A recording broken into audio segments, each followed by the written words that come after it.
El Papa que entregó a sus hijos, terror extremo. En un pequeño y tranquilo pueblo vivía un padre de familia respetado y temido a partes iguales. Este hombre, conocido como el Papa, tenía la autoridad suprema sobre su comunidad y era conocido por sus acciones drásticas y brutales para mantener el orden. Un día, el Papa comenzó a mostrar un comportamiento extraño y perturbador.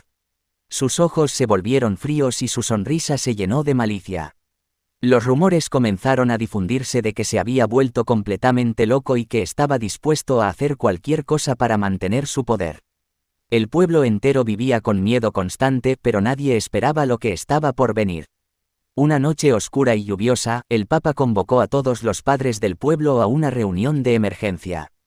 Con una mirada siniestra, les informó que debían entregar a sus hijos a cambio de la seguridad y el orden en la comunidad.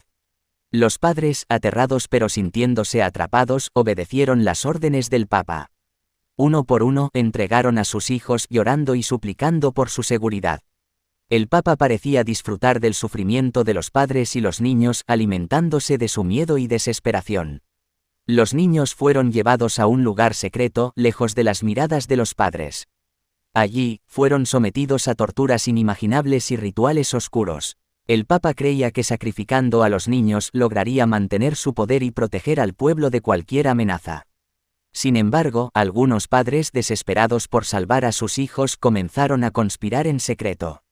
Descubrieron un plan para enfrentar al Papa y rescatar a los niños. Unidos por el amor y el deseo de proteger a sus seres queridos, se prepararon para el enfrentamiento final. En una noche sin luna, los padres se infiltraron en el lugar donde se encontraban los niños y se enfrentaron al Papa. La batalla fue feroz y sangrienta, pero la determinación de los padres era inquebrantable. Finalmente, lograron derrotar al Papa y liberar a los niños de su terrible destino.